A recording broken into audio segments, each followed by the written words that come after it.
Hello friends, स्वागत है आप सभी का हमारे चैनल जीएस स्टडी गार्डन पर। जैसा कि आप लोग जानते हैं कि डेली हमारे चैनल पर सी टेट का प्रैक्टिस सेट कराया जाता है।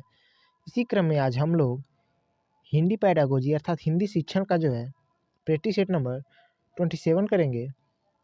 चलिए वीडियो शुरू करते हैं। वीडियो अच्छा लगे तो लाइक कर दीजिएगा, और अगर आप लोग अभी तक हमारे चैनल को सब्सक्राइब न किए हैं प्लीज़ चैनल को सब्सक्राइब कर लीजिएगा, क्योंकि हमारे चैनल पर डेली सी टेट का प्रैक्टिस सेट कराया जाता है।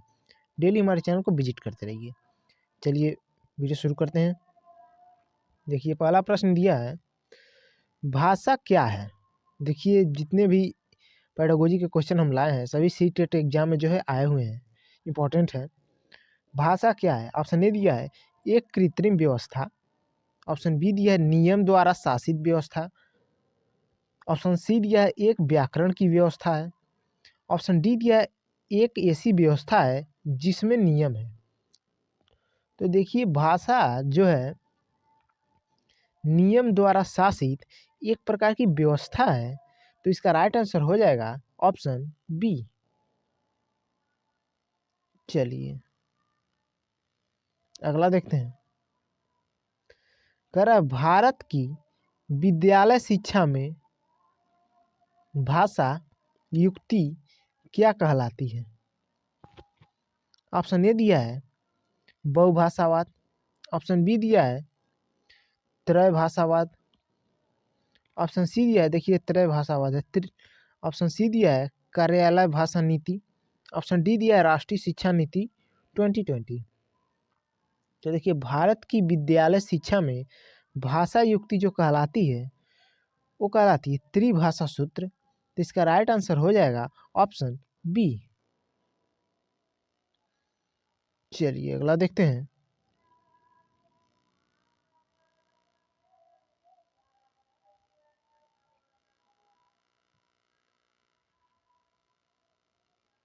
देखिए कह रहा है भाषा के बारे में ज्ञान क्या कहलाता है। ऑप्शन ए दिया है कार्य विधि आधारित ज्ञान। ऑप्शन बी दिया है घोषणात्मक ज्ञान। ऑप्शन सी दिया है प्रक्रिया आधारित ज्ञान। ऑप्शन डी दिया है भाषा व्याकरण। तो देखिए भाषा के बारे में ज्ञान जो है घोषणात्मक ज्ञान कहलाता है। तो इसका राइट आंसर हो जाएगा ऑप्शन बी।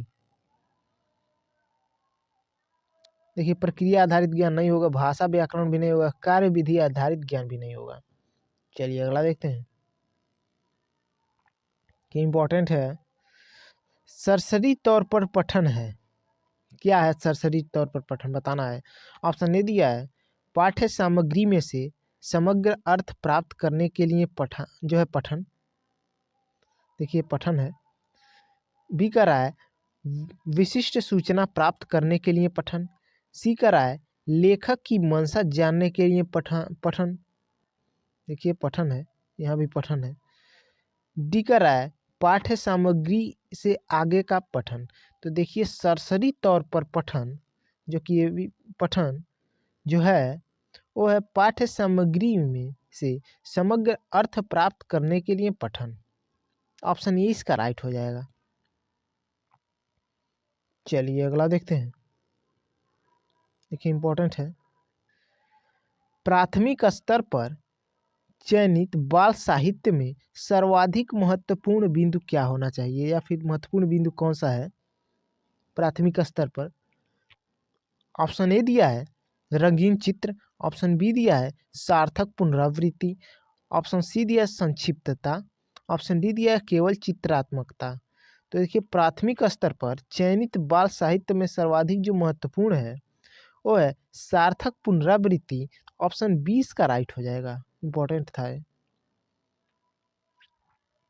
चलिए अगला देखते हैं। अगला है कक्षा 3 की हिंदी भाषा की पाठ्य पुस्तक में दिया गया अभ्यास औजारों के नाम खोजकर लिखना उदाहरण है। ऑप्शन ए दिया है बच्चों को सर्वज्ञ बनाने का। ऑप्शन बी दिया है अन्य व्यवसायों से परिचित कराने का। ऑप्शन सी दिया है संपूर्ण पाठचर्या में भाषा का। ऑप्शन डी दिया है विषयों की शब्दावली से अनिवार्य परिचय का। तो देखिए एक बार और प्रश्न देख लेते हैं। दिया है कि कक्षा 3 की हिंदी भाषा की पाठ्य पुस्तक में दिया गया अभ्यास औजारों के नाम खोज कर लिखना उदाहरण है जो कि संपूर्ण पाठ्यचर्या में भाषा का उदाहरण है। तो इसका राइट आंसर हो जाएगा ऑप्शन सी। चलिए अगला क्वेश्चन देखने से पहले अगर आप लोग अभी तक वीडियो को लाइक नहीं किए हैं तो प्लीज़ वीडियो को लाइक कर दें, और अगर आप लोग हमारे चैनल को पहली बार विजिट कर रहे हैं तो प्लीज़ चैनल को सब्सक्राइब कर लें, जिससे आप लोगों को डेली सीटेट का प्रैक्टिस सेट मिलता रहेगा। हमारे चैनल को विजिट करते रहिए। चलिए कह रहा है, मुझे बैगनी रंग कतई अच्छा नहीं लगता। वाक्य में देखिए, वाक्य में रेखांकित शब्द का मतलब बताओ। तो देखिए कतई ही रेखांकित शब्द है, इसका मतलब बताना है। ऑप्शन ए दिया है बहुत कठिन है, नहीं पूछा जाना चाहिए। ऑप्शन बी है बहुत सरल है, पूछा जाना चाहिए। ऑप्शन सी है संदर्भ में शब्दावली का उदाहरण है। ऑप्शन डी है बच्चों के भाषा ज्ञान को महत्व देता है। तो देखिए रेखांकित शब्द का जो मतलब है इस प्रश्न में वो है संदर्भ में शब्दावली का उदाहरण है। ऑप्शन सी इसका राइट हो जाएगा। चलिए अगला देखते हैं। कह रहा है, हमारे देश की विविधता हमारा एक भाषाई है। इसमें क्या फील होगा? तो देखिए हमारे देश की जो है भाषिक विविधता हमारा एक भाषाई संबल है। तो इसका राइट आंसर ऑप्शन बी हो जाएगा, भाषिक और संबल, जो कि इसमें फील होगा। चलिए अगला देखते हैं।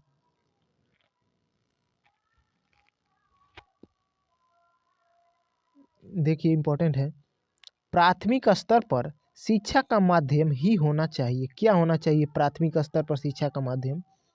इंपॉर्टेंट है, मातृभाषा। ऑप्शन बी दिया है हिंदी, ऑप्शन सी दिया अंग्रेजी, ऑप्शन डी दिया विदेशी।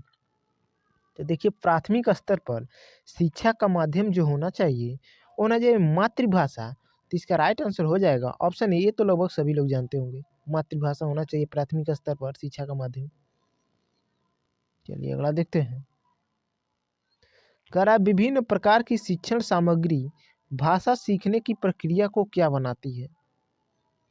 अगर आप लोग विभिन्न प्रकार के शिक्षण सामग्री का प्रयोग करके बच्चों को पढ़ाते हैं तो उस प्रक्रिया को क्या बनाती है? ऑप्शन ए दिया सरल, ऑप्शन बी दिया रोचक, ऑप्शन सी दिया समावेशी, ऑप्शन डी दिया जटिल।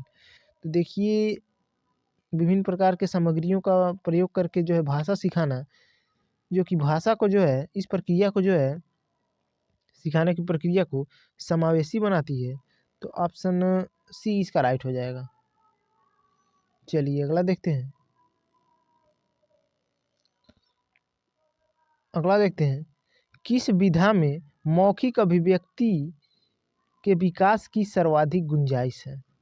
ऑप्शन ए दिया है जीवनी, ऑप्शन बी दिया है आत्मकथा, ऑप्शन सी दिया है डायरी, ऑप्शन डी दिया है एकांकी।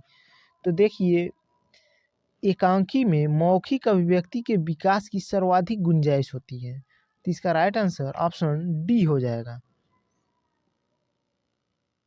चलिए अगला देखते हैं।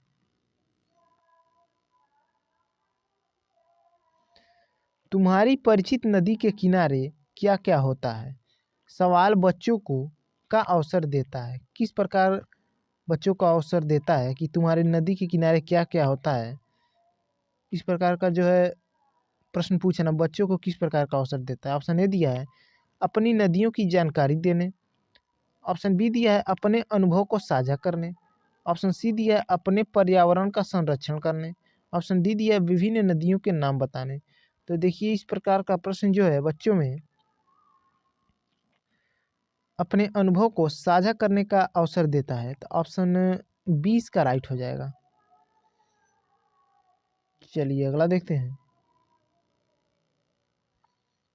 कि करा है भाषा अर्जन क्षमता से संबंधित है। इंपॉर्टेंट है, कई बार आ चुका है। भाषा अर्जन क्षमता किससे संबंधित है? ऑप्शन ए दिया है स्किनर, ऑप्शन बी दिया है पियाजे, ऑप्शन सी दिया है चोमस्की, ऑप्शन डी दिया है वाइगोत्स्की। तो देखिए भाषा अर्जन क्षमता जो कि चोमस्की से संबंधित है, तो इसका राइट आंसर ऑप्शन सी हो जाएगा। ये तो लगभग सभी लोग जानते होंगे। चलिए अगला देखते हैं। करा है प्राथमिक स्तर पर हिंदी भाषा का आकलन करते समय आप किसी सर्वाधिक महत्वपूर्ण मानेंगे, किसे सर्वाधिक महत्वपूर्ण मानेंगे आप? और जो प्राथमिक स्तर पर हिंदी भाषा का आकलन करते हैं तो ऑप्शन ए दिया मौखिक अभिव्यक्ति, ऑप्शन बी दिया लिखित परीक्षा, ऑप्शन सी दिया जांच सूची, ऑप्शन डी दिया साक्षात्कार। तो देखिए इसका राइट आंसर हो जाएगा ऑप्शन ए मौखिक अभिव्यक्ति, जो कि प्राथमिक स्तर पर हिंदी भाषा का आकलन करते समय सबसे महत्वपूर्ण माना जाएगा। चलिए देखिए इस पेटी सेट का लास्ट क्वेश्चन है, करा है कविता के संदर्भ में सर्वाधिक महत्वपूर्ण है क्या है? ऑप्शन ए दिया भावपूर्ण पठन, ऑप्शन बी दिया व्याख्या, ऑप्शन सी दिया अलंकार, ऑप्शन डी दिया छंद। तो देखिए कविता के संदर्भ में सर्वाधिक जो महत्वपूर्ण है वो है ऑप्शन ए भावपूर्ण पठन। वीडियो देखने के लिए आप लोगों का बहुत बहुत धन्यवाद।